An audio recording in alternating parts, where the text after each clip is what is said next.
the basic premise that our country is safer, stronger, and more prosperous with a fair, safe, and orderly immigration system. Today's actions do a number of things. The first executive order creates a task force chaired by the Secretary of Homeland Security to reunify families, which will work across government to find parents and children separated by the prior administration.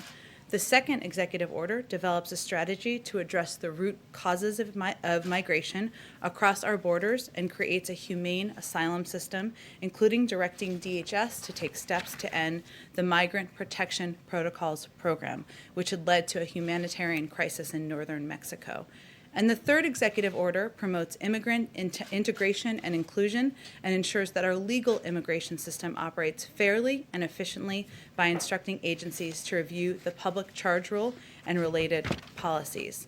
As many of you also may have been on the briefing call that we had a little bit earlier today, but for those of you who were not, we have announced, or Jeff Zients announced, our COVID coordinator, I should say, that starting on February 11th, the federal government will deliver to select pharmacies across the country additional vaccine that's coming online next week. This will provide more sites for people to get vaccinated in their communities and is an important component to delivering vaccines equitably.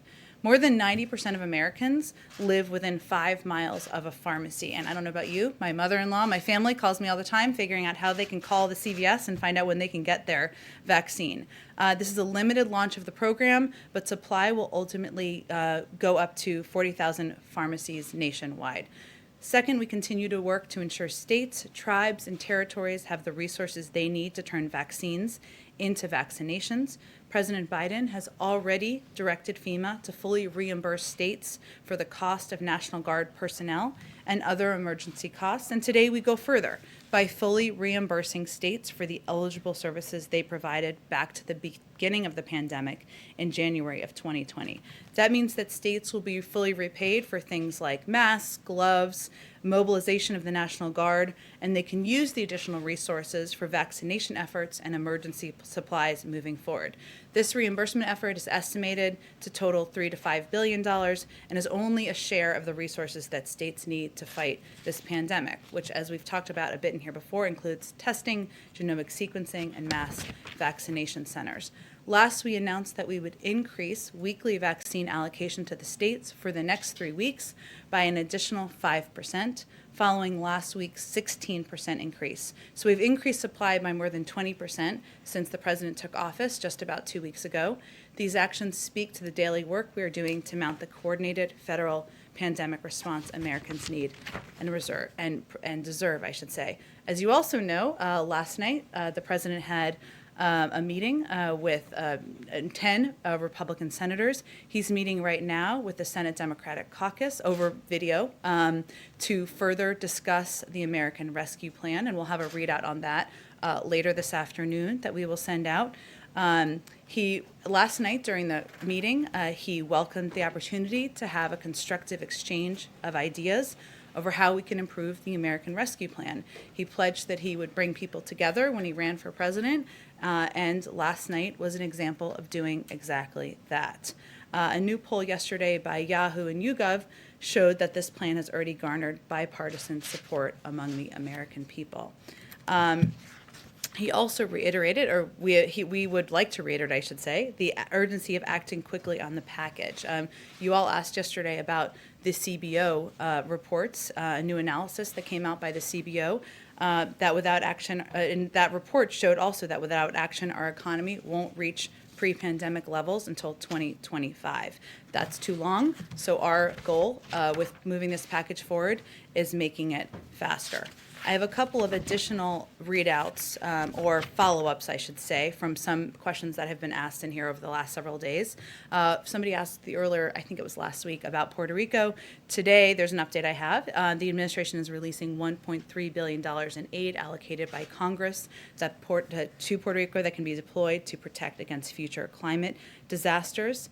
In partnership with the Puerto Rico Department of Housing, the administration is also working to remove onerous restrictions put in place by the last administration on nearly $5 billion in additional funds. Someone also asked yesterday about how President Biden keeps in touch. There's a number of ways, but he receives correspondence letters in his briefing book every night, as past presidents have done. He also regularly connects with Americans on the phone. We've put out some videos of that, and we'll continue to do that moving forward. And as you also know, he attends he has a routine of attending, typical routine, I should say, of attending public mass every weekend, which is something he did as president-elect and something he will do, clearly respecting COVID protocols moving forward. There was also a question, a couple follow-ups here, about the president's engagement with the Capitol Police officer who lost, I think, Ed, you asked this question perhaps, about the Capitol Police officer, Officer Sicknick, who had lost his life in the events of January 6th. As you know, or many of you may know, the president spoke with members of his family shortly after his passing to express his condolences and sympathies to their tragic loss. I don't have anything to update in terms of his schedule tomorrow, but I expect we will have more of an update on that in the next 24 hours, certainly.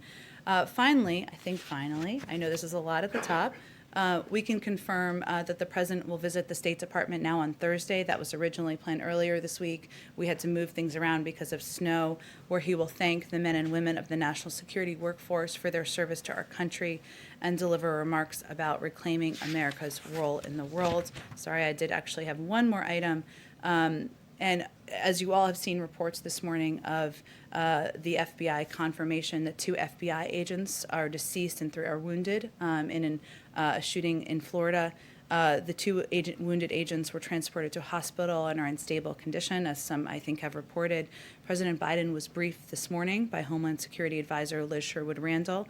This is obviously a terrible tragedy. I expect you'll hear more from the president later this afternoon when he speaks to all of you. I know that was a lot. With that, let's kick us off. Wonderful. Thank you, Jen. 2 questions. Congressional Democrats are moving forward with COVID relief, with legislation set to hit the House Budget Committee by February 16th. What kind of timeline does that create for you with regard to talks with Republicans? Well, as many of you who have covered Capitol Hill know, there is a process. The budget reconciliation process is a lengthy one.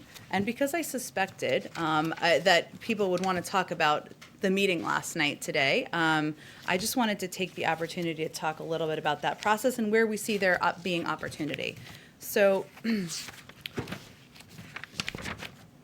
first, as you know, once a budget, well, maybe as you know, but a lot of people watching do not know, that once a budget resolution is passed, the House and Senate negotiators will work to develop a reconciliation bill that can pass through the House and Senate. At several points in this process, as we look to the weeks ahead, Republicans can engage and see their ideas adopted. At any point in the process, a bipartisan bill can pass on the floor. So just creating the option for reconciliation with a budget resolution does not foreclose other legislative options. This is my when a bill becomes a law moment of the briefing today.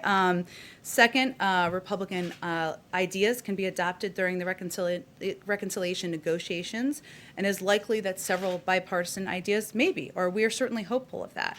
And third, Republicans have the ability to offer amendments both during the budget resolution and instruction phase of the process and then later during the reconciliation phase, and in that way can ensure their ideas are heard. And I did all of that because I think it's important.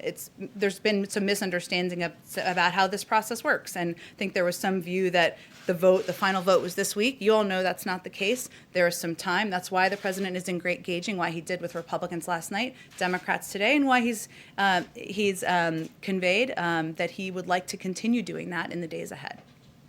Secondly, Moscow court sentenced Alexei Navalny to prison for 2.5 years for violating his probation for going to Germany to recuperate from being poisoned. Does the White House plan any additional steps in response? Well, Josh, you may not have seen this because I think it just came out, but Secretary of State Tony Blinken put out a statement in response to the sentencing. I will just let me reiterate some of the pieces from here. We are deeply concerned by Russian authorities' decision, I should say, to sentence opposition figure Alexei Navalny. Like every Russian citizen, Mr. Navalny is entitled to the rights provided in the Russian Constitution, and Russia has international obligations to respect equality before the law and the rights to freedom of expression and peaceful assembly. We reiterate our call for the Russian government to immediately, unconditionally release Mr. Navalny, as well as the hundreds of other Russian citizens wrongfully detained in recent weeks for exercising their rights. I will say so to your specific question. There is an ongoing review. We announced, I think it was early last week, of a number of the reported or concerning actions, I should say, by the Russian government, which includes the treatment of Alexei Navalny. It includes a full assessment of the SolarWinds hack. It includes a review of the reports around bounties on troops. And it also includes reports of an assessment of engagement in the 2020 election. That's an ongoing review by the National Security Team. When they conclude that will launch, a policy process to determine what steps we will take from here. Go ahead. On the relief bill, Democrats are obviously moving ahead with this process. You all are still hopeful that you can get bipartisan support, but you've also made it clear that you're not going to slim down this bill significantly. So where right now is the greatest potential for compromise to try and achieve that bipartisanship? Well, you're right, Mary, that I think, and this was evident in the discussion last night. It was, as we said in our readout, and I think as Senator Collins also said, it was civil, it was constructive. This is how democracy should work. We should be engaging. Democrats and Republicans should be engaging with each other, but there certainly is a gap between where we are and where the Republican proposal that was discussed last night was. There are some, bottom lines, I think, the president has, which he has conveyed in the meeting last night and reiterated to us this morning, which is, to put it simply or accessibly for people, he believes a married couple, let's say they're in Scranton, just for the sake of argument. One is working as a nurse, the other is a teacher making $120,000 a year, should get a check. That's in his plan. In the plan presented by Republicans, they would not get a check. And his view is that at this point in our country, when 1 in 7 American families don't have enough food to eat, we need to make sure people get the relief they need and are not left behind. As was also a part of our readout last night, there was a discussion, there's some technical follow-up where there's opportunity to discuss issues like small business, issues like COVID relief. I'm not suggesting a reduction, I'm suggesting how to do it effectively. And those technical discussions at a staff level will be part of what's ongoing over the next couple of days. But the president's bottom line is that this is a package. The risk here, as he has said many times, is not going too big, it is going too small. That continues to be his belief, and that's why he supports the efforts by Leader Schumer, and Speaker Pelosi to move this package forward. If I can ask a question on impeachment. The impeachment managers have now laid out their case. Trump's team is leaving open the door, it seems, to arguing election fraud in the trial, to repeating the false claims that somehow Trump won the election, those same false claims that fueled the riot. Is this administration concerned that the former president's defense could incite further violence?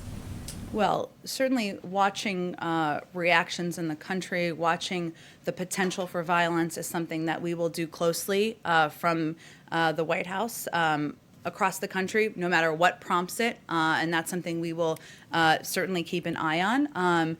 But I think in this case, as you know, there have been dozens and dozens of court cases that have been debunked. The President of the United States is sitting in the Oval Office, engaging and governing the country, and obviously we have moved forward even more than we were prior to the inauguration in proceeding in delivering on what the American people decided on in November.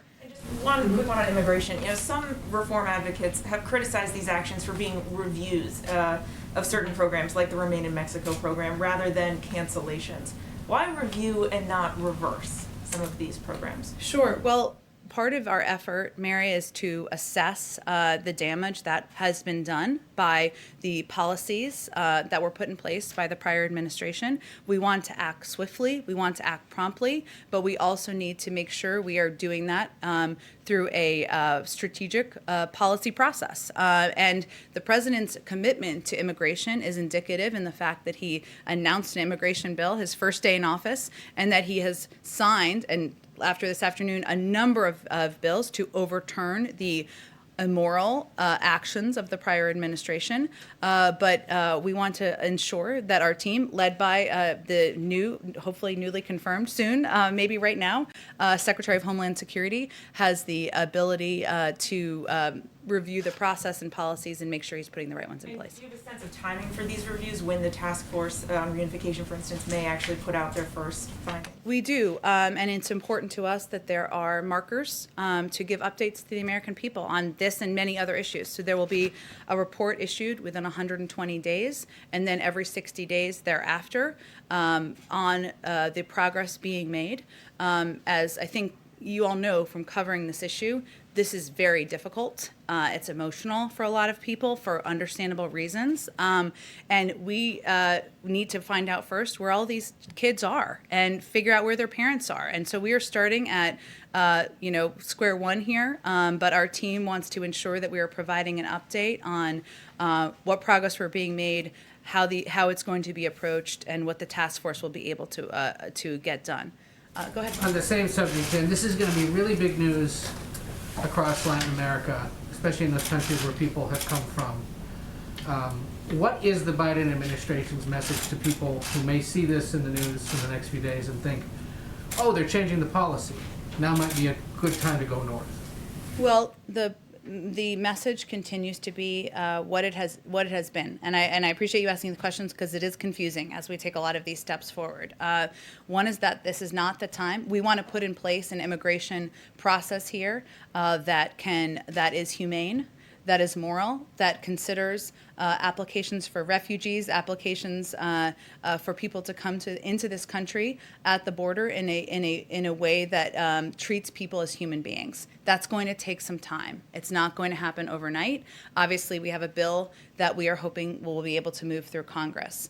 But we also feel, I don't think any parent can look at what's happened to those kids over the last couple of years and not feel that we should do everything in our power to get those kids back with their parents. So we are trying to repair the damage and the horrific actions of the prior administration by trying to do everything we can to reunite these kids with their families. But it remains a dangerous trip. It remains a time. This is not the time to come to the United States. We need the time to put in place an immigration process so people can be treated humanely. One of the other things that immigration groups have been talking about, some Democrats as well, is the idea of potentially some kind of executive action that would shield immigrant workers who are considered essential workers from the threat of deportation. Is that being considered? Is that being worked on? This will not be the end of our immigration actions or efforts to work on these issues. I don't have anything on that policy consideration for you, though. And that was my next question. This is still being worked on. Can you give us a sense of what else may still be coming? Well, then I would be getting ahead of a policy process, which I can't do from here, Ed. But this is a priority to the president to do everything he can. Obviously, putting forward the bill, but also taking the executive actions he had in his power to take to overturn the immoral steps of the last administration. So that's why he's doing all of these, taking all of these steps within the first 2 weeks of being inaugurated. I suspect the answer to this one might be similar, but I want to ask it anyway. Sure. One of the things that was not addressed by these was the so-called Title 42, the CDC thing, expelling migrants and asylum seekers with little or no due process during the pandemic. The idea that they can be sent back right away because of the pandemic. Is that up for review?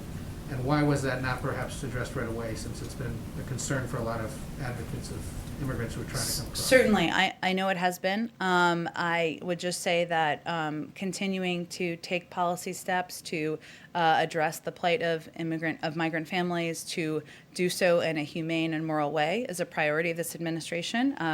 We obviously are going to continue to work on the immigration bill that we've proposed to Congress. These executive actions are just part of our strategy, and if there's more to report to you on that, I'm happy to get to you directly. Go ahead. Can I follow up on the immigration question? The executive orders as that have been described so far don't actually change or raise the refugee cap, which, as you know, President Trump reduced substantially. Doesn't also order the immediate release of children from ICE detention. The president has said that that's something that should be done immediately. Why didn't he do it today? I think We're going to have more again soon in the coming days and weeks on more steps and actions that the president is interested in taking. So I'm just not going to get ahead of that right now. You're saying he might still do it, but just isn't doing it immediately.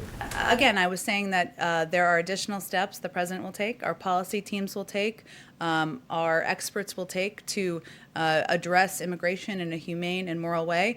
There are also a number of steps that are under the purview of the Department of Homeland Security and Secretary Mayorkas, who, of course, as you know, his confirmation was a bit delayed. Some of those are going to be under his purview, and so I'd point you to them to also engage with on some of those questions, but there is more the president will have to share on refugees and other issues soon. They ask whether the president has made a decision on keeping the scope of Space Force. Wow, Space Force. It's the plane of today. It is an interesting question. I am happy to check with our Space Force point of contact. I'm not sure who that is. I will find out and see if we have any update on that. Go ahead. Jen, a couple, start with COVID relief. Senator Manchin today put out a statement saying he was going to vote for the budget proposal, but made clear that his final vote needs to be on a proposal that's very targeted. He is opposed to the $15 minimum wage. Is the $15 minimum wage a must-have for this White House in any final package? Well, Phil, I should have also brought you up here to just talk about how a bill becomes a law, because I think you know. I have a 17-part reconciliation instructions question. Oh, good. I can't wait. We'll all tune in for it. You know, Phil, I think there are a lot of points of view, as should not be a surprise to anyone, of different members of Congress. We respect all of them. We're happy to hear them. Hence, the president met with 10 Republican senators last night. But we're not going to negotiate from here or, frankly, in public about what is going to be in and out of the package. We want that to work through the legislative process that is ongoing now.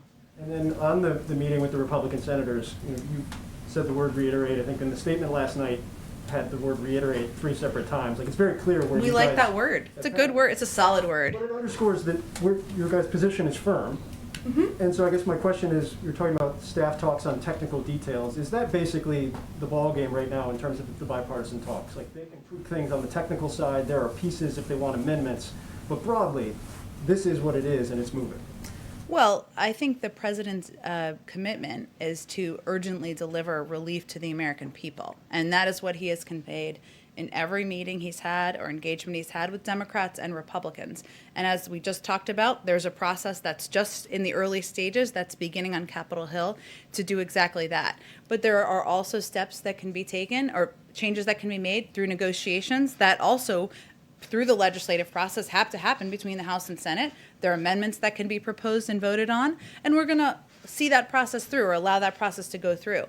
As that's happening, the president will continue to be engaged. He'll continue to have more discussions with a variety of members of Congress from both parties to see if there's places to come to consensus and agreement on how to approach some of the issues and challenges the American people are facing.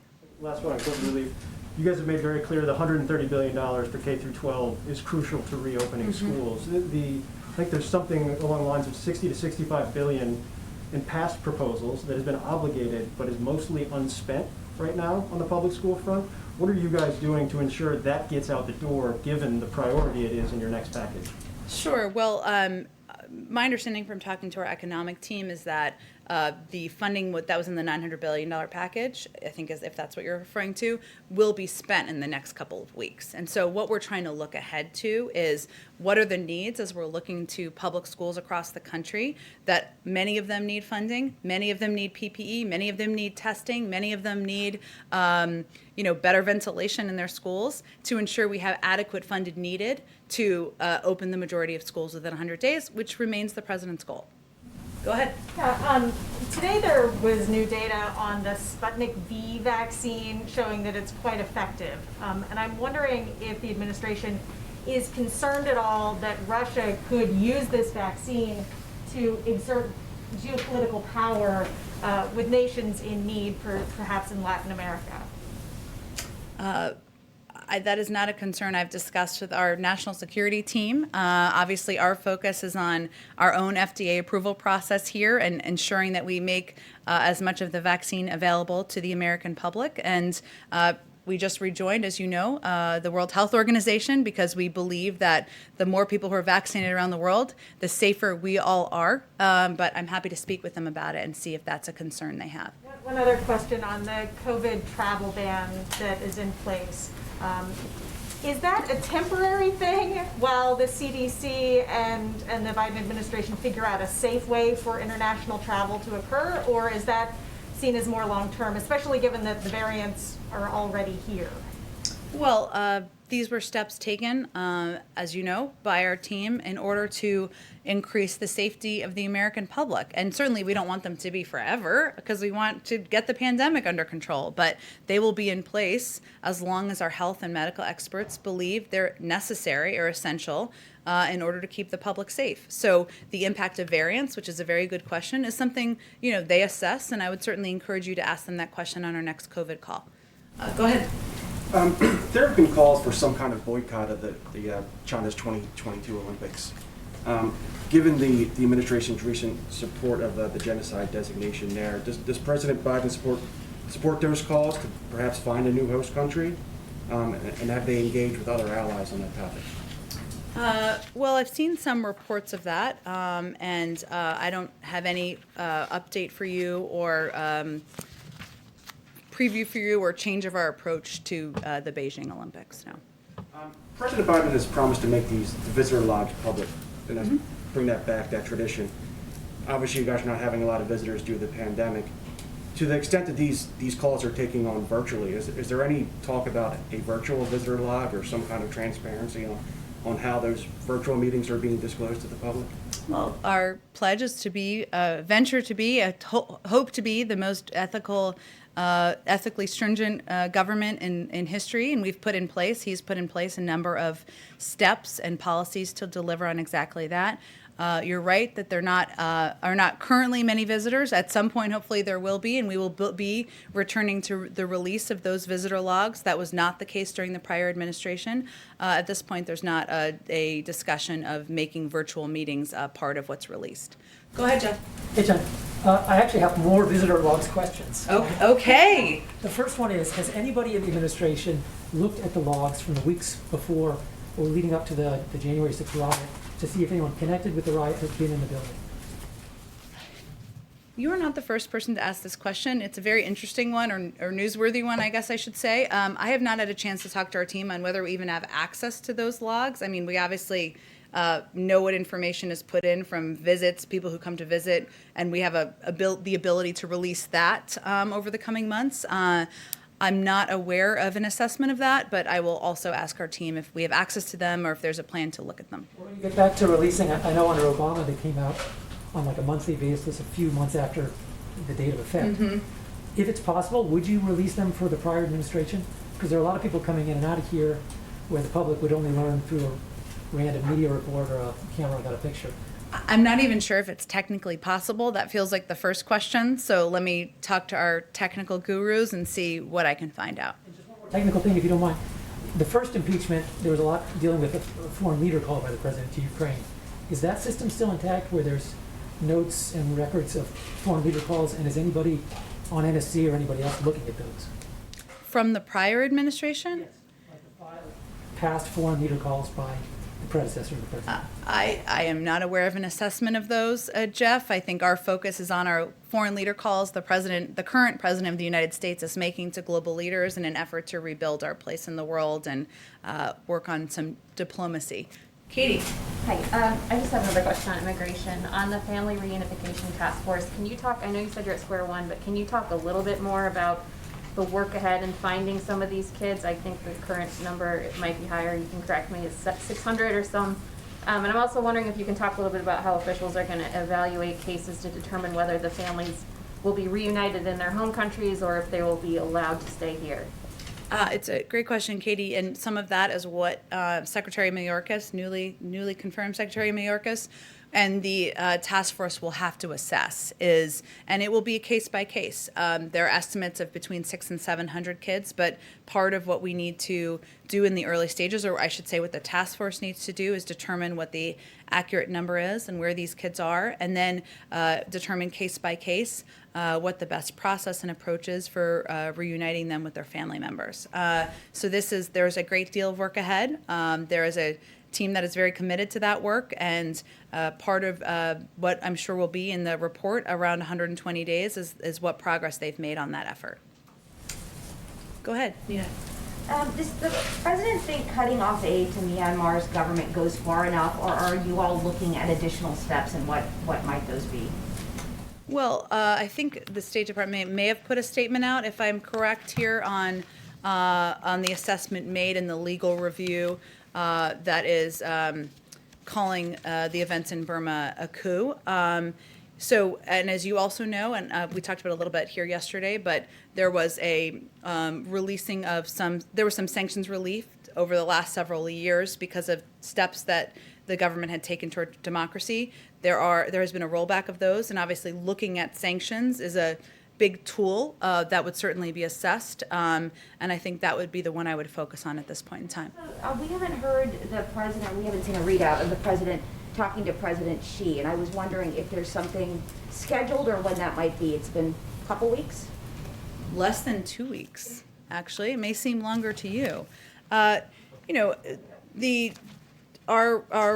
approach to China and our approach to our relationship in China, with China, is strategic, obviously, and we are working to ensure that we are approaching that relationship from a position of strength, and that includes engagement with our allies and partners. A lot of those calls have happened over the last 10 days, maybe that was a little 40 in there, the 10 weeks, 10 days.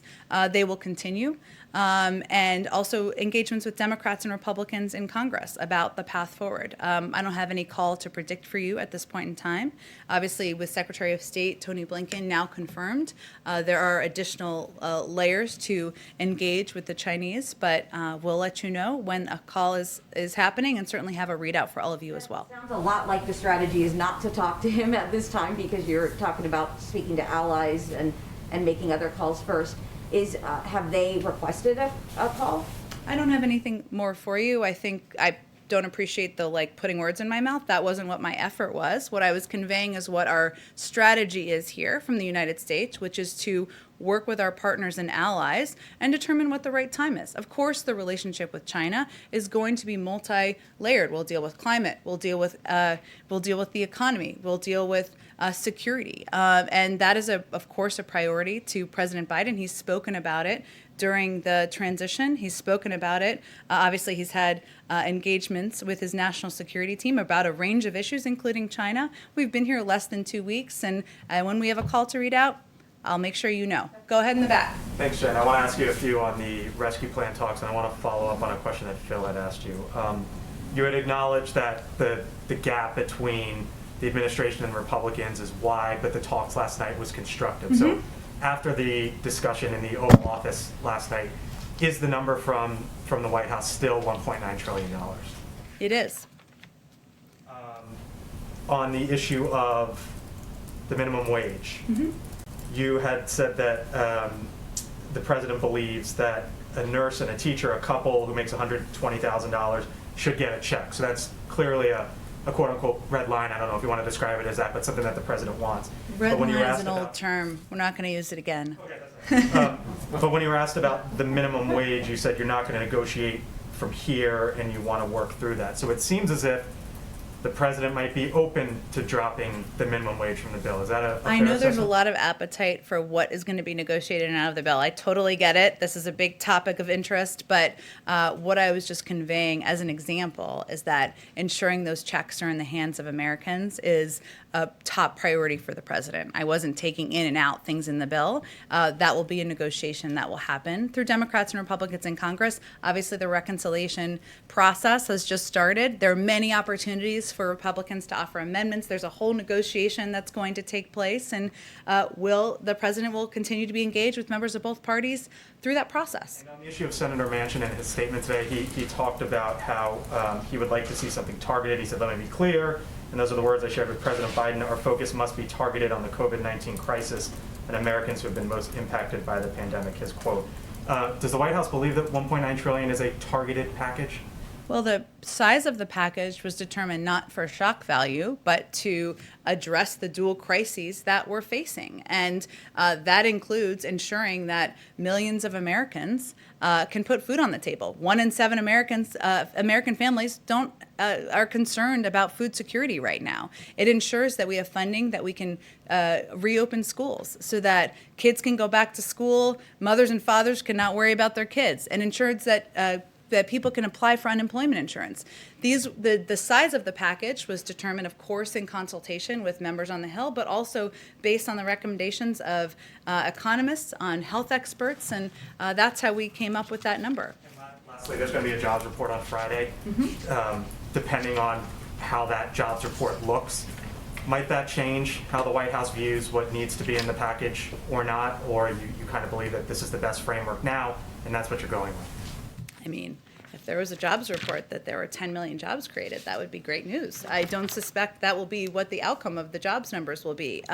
So no, it will not change. As we saw from the CBO numbers, which projected, I should say, that there would be growth this year. That's obviously positive, but we're digging out of a massive hole. And the challenge right now is that it's going to take years to return to the pace of economic growth that the country needs to be at. So no, I wouldn't suspect it would change things. Go ahead in the back. Thank you, Jen. A couple of follow-ups. Sure. First, to Tamara's question. Governor Hogan said that there has been two more cases of the South African variant in Montgomery County and is in Maryland, and people were coming back from abroad. I mean, is that an opportunity to? Are you worried? Is that an opportunity to eventually widen the travel restrictions?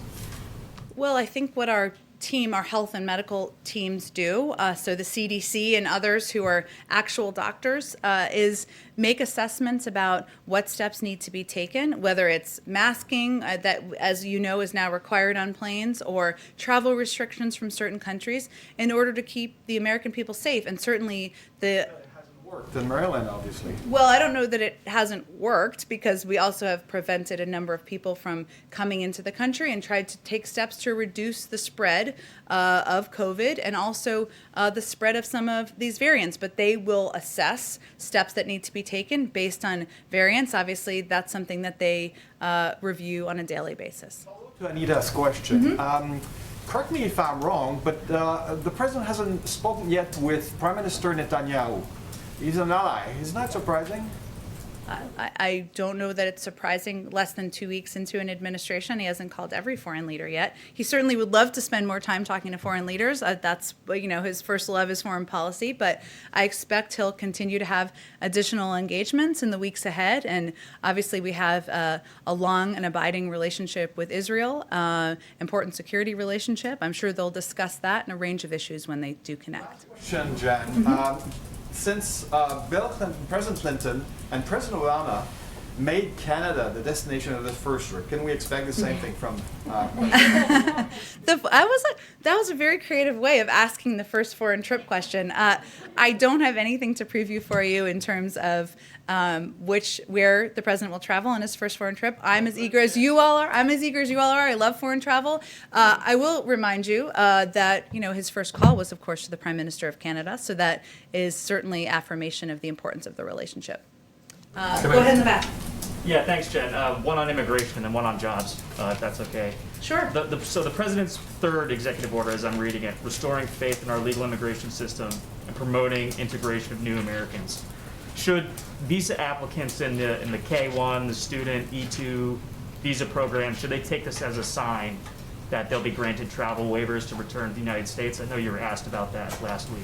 Yeah, I was, and it is still under review. Obviously, as we talked about a little bit last week, or I don't remember if you were here that day, but it was a question someone else asked, and married couples, as you know, are able to travel. There was a review of students and of couples who were not married. That review hasn't concluded yet. And then on jobs, given that Mayor, I guess now Secretary Buttigieg has been confirmed, when can we expect to see a detailed infrastructure plan given the potential for new job creation there? Well, we're going to officially invite Secretary Buttigieg to come to this briefing room and talk to you all about it whenever he has that to discuss, or even before then. He has been obviously working on getting confirmed, but I know he's eager to get to work, and we'll see when he has more specifics to lay out. The announcement today with respect to the vaccine, equity is a big part of that. Yes. You've been rolling out that previously. To what extent is international equity factoring in? Right now, the orders you have add up, if they all come through, which is admittedly a big if, to quite a bit more than the U.S. would need. What would you do with all that? And are you concerned that you might be boxing out less wealthy countries from getting earlier access to the vaccine? Well, that's certainly not our objective. The president's objective is to have as many vaccines. As you said, there's a lot of factors that could happen here that could prevent this from happening exactly as we've planned it. Freezers can break, trucks can break, snowstorms, as we've seen this week. We're fully aware of that. May our problem be that we have too many vaccines to put in the arms of the American people. That is not the current problem we're tracking, so that's what our first focus is going to be at this point in time. If that happens, will you distribute them to allies first on a needs basis? I certainly hope that's our challenge and our problem, and I'm sure we will be happy to discuss that if that is our issue. But as you know, we've also rejoined the World Health Organization. We want to have a seat at the table. It's important that our global community is healthy, not just our community in the United States, but we're going to focus first on ensuring the American people are vaccinated. Go ahead. Just another vaccine question. You mentioned you ramped up 16% distribution last week, and 5%. You obviously have the 1 million doses going out to the pharmacies as well. Jeff was talking about how this is a ramp up of Moderna and Pfizer. What kind of visibility are you getting into what's coming? Like, did you know the 15% was, or 16% last week was coming? Did you know the 5, like, how long in advance do you know? Did we know we could plan to announce the new? Actually announce things and kick them into gear. Yeah, well, we're working on trying to be able to have that ability and that assessment. And as governors, I'm sure, will tell you, or have told many of you, that's also what they're looking at. So we're trying to get to a place where we know what's coming, so governors and local officials know what's coming to them, and they can assess where to distribute it in their states. The process is at the early stages, but our goal is certainly to have an understanding of when we'll be able to ramp up distribution to states. So, like on something like today, how many days ago did you know, okay, on Tuesday we can announce that on February 11th we've got 1 million doses going out to pharmacies? What's the turnaround on that?